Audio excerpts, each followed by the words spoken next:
Knock at your door and I'm serving like pizza. I got that ice Italian Ritz. Bitch, I'm a family man like I'm P. These niggas be shortstops. Derek Jeter. Knock a nigga out like I'm Vegeta. Yo, what's good? YouTube, it's your boy Ron. I'm back with another YouTube video for y'all day, man. And listen to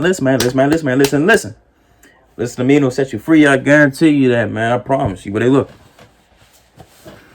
Got another oversimplified video, you know what I'm saying? Reacted to Cold War oversimplified part 2. Jeez, I can't talk today. You know what I'm saying?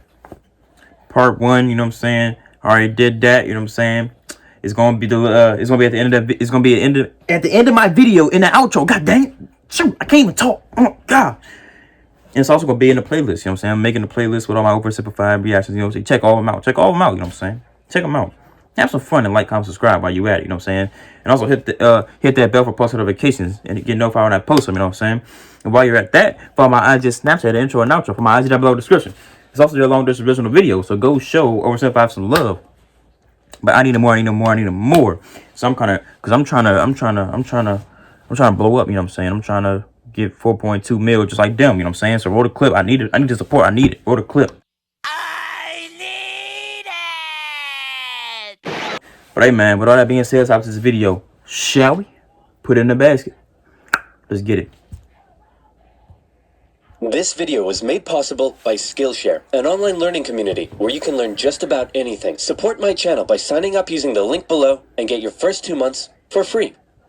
For anyone who thinks recent US history has never been as crazy as it is right now, allow me to present to you the 1960s, extreme cultural division, major political assassinations, and the closest the world has ever come to nuclear apocalypse. Shocked by the CIA's intrusive methods for putting down socialism in Latin America, a certain Fidel Castro met with a certain Che Guevara in a bar in Mexico City, and the two of them decided they should grow some awesome beards and overthrow the Cuban government, which is exactly what they did. Cuba had been America's summer playground, and America didn't like seeing a communist regime being set up in its own backyard. So the US immediately began training up Cuban exiles to invade Cuba and overthrow Castro. However, as the day of the operation came closer, Kennedy wanted to conceal any US involvement in the plan, so he massively scaled back American air support, and as a result, the Bay of Pigs invasion was a humiliating defeat for America. But Castro felt there was still an impending US threat to his regime. Meanwhile, in the Soviet Union, Khrushchev had a lot of medium-range nuclear missiles that couldn't reach America, but they could if they were positioned, say, on an exotic Caribbean island off the coast of Florida. Hey, I'm a communist who hates America. You're a communist who hates America. You know what that means? Let's be friends. We should fall in love. Yep. I was just going to suggest you set your missiles up in Cuba. Oh, no, you're right. That's a better idea. Be still, my beating heart. On October 14th, 1962, a U-2 spy plane over Cuba noticed something strange. Sir, you need to look at this photograph. You're right. That's the cutest dog I've ever seen. Sir, I was referring more to the Soviet missiles. America freaked out as they realized what was going on. They were completely vulnerable, and they had to act fast. They knew that airstrikes or an invasion of Cuba would likely mean nuclear war with the Soviet Union, so Kennedy came up with another idea, a blockade. The US Navy announced it would stop and search any Soviet ships heading to Cuba, and would sink any that did not comply. In response, the Soviet put its military into full combat readiness. The US did the same, and began drawing up plans for an attack on Cuba. Things were escalating fast, and both superpowers were getting ready for World War III. Emergency communications between the two sides broke down as Khrushchev rejected Kennedy's demands for the missiles to be removed. For the first time in history, U.S. Strategic Air Command moved to DEFCON 2. DEFCON 1 means nuclear war. The Soviets shot down a U-2 spy plane over Cuba. A Soviet nuclear submarine in the Caribbean mistakenly believed war had already broken out, and two of the senior officers gave the go-ahead to fire its nuclear torpedo. Thankfully, the third senior officer, this beautiful man, refused to authorize the decision. The U.S. finalized its preparations, and I kid you not,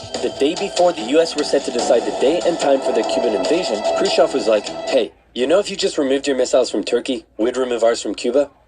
Yeah, that sounds good to me. It was a bit more complicated than that, but at the last second, the two sides finally came to an agreement. Soviet missiles were shipped out of Cuba, and the world breathed one gigantic sigh of relief, except for one guy, who was bloody livid. Phew! Let's hope that's the biggest crisis of my presidency. Unfortunately for him, his presidency was to end with one.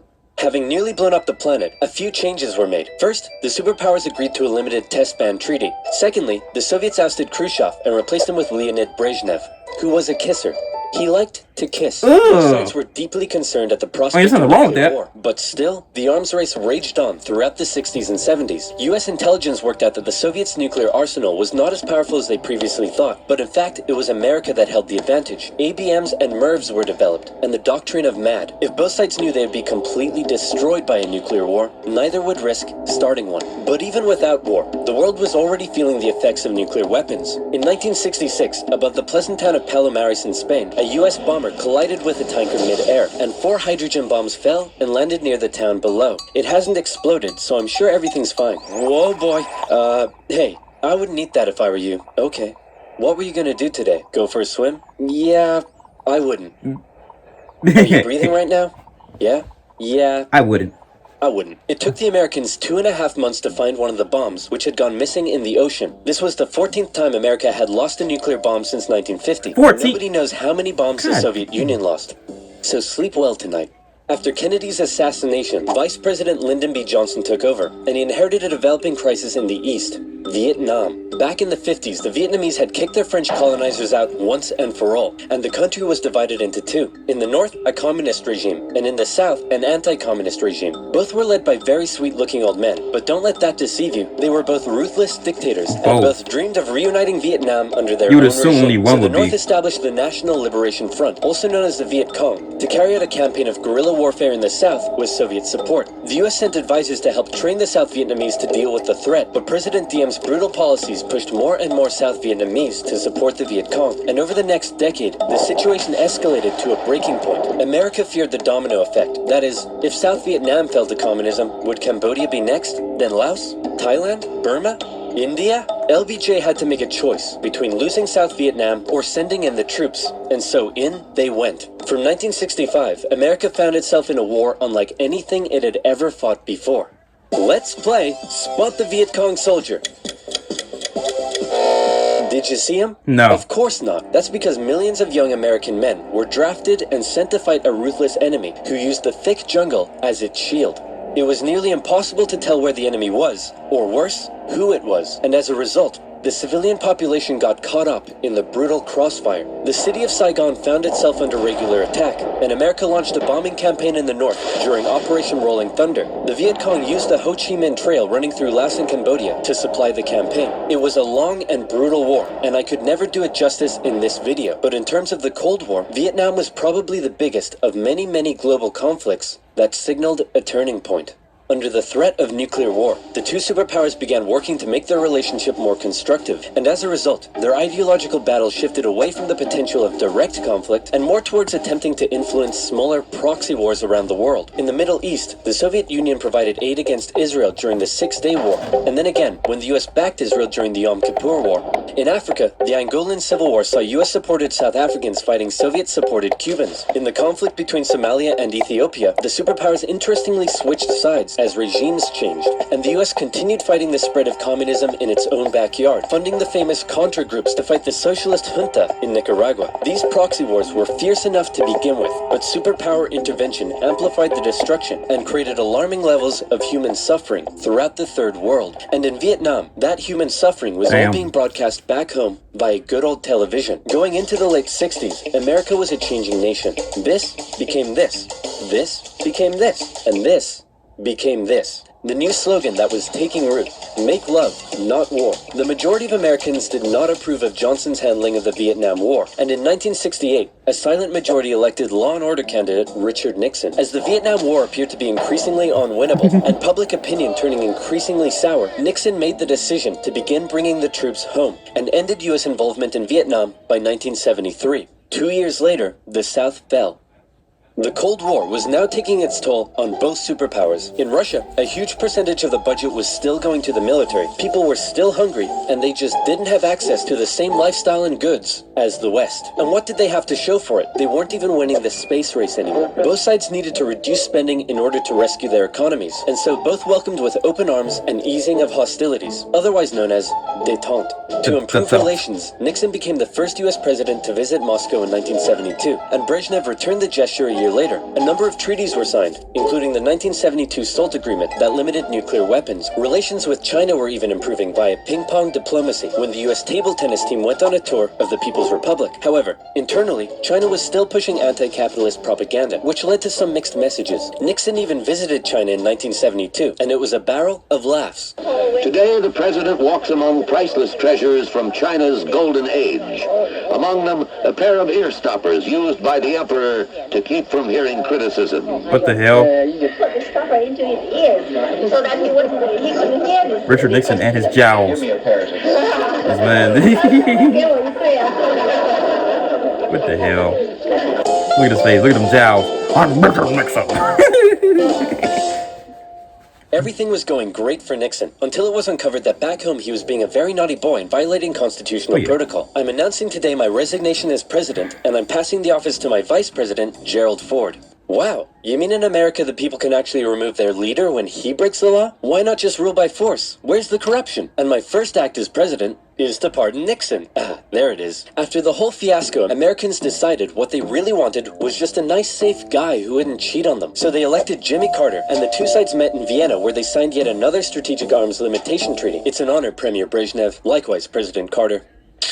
Oh. Please don't do that. Yeah, but don't that's do that. not to say there was no There's longer anything wrong with tension that. between the two sides, because there was. Heaps of it. Once again, the Soviet Union put down further attempts at reform and rebellion in the Eastern Bloc. The Euro missile crisis saw new and improved classes of intermediate-range missiles being deployed in Europe. In 1979, the Soviets thought it would be a good idea if they had their own Vietnam and invaded Afghanistan to prevent a US-sponsored Islamic insurgency. And in response to these various crises, Olympic Games were boycotted. Conservatives were concerned that US policy had become too soft. You let him kiss you? They decided they wanted a president who would be tough on communism, so they elected Ronald Reagan. And Reagan came in guns blazing. Concerned at the Soviet Union's human rights violations, he made a speech calling them an evil empire. And he also wanted to renew the arms race using technological advances in computing and lasers. He came up with the Space Defense Initiative, also known as Star Wars, which was basically a big defensive anti-nuke shield around the country. But a lot of people thought it was a pretty dumb idea. The Soviet Union perceived this shift in rhetoric as the USA getting ready for war, and they were feeling especially threatened as their relationship with their communist ally China had broken down. Relations took a big hit in 1983 when the Soviets shot down a Korean airliner that had strayed into their airspace, and it looked like the world was going right back to mid-20th century Cold War tension. But then Brezhnev got really old and died, and was replaced by this guy who was really old and died, and was replaced by this guy who was really old and died, and he was replaced by Mikhail Gorbachev. Coming into office in 1985, he was the real game changer. His philosophy differed a lot from previous Soviet leaders. He felt that the reason the Soviet system and economy was struggling was that it didn't allow the Soviet people to find satisfaction in their work, because they weren't allowed to speak freely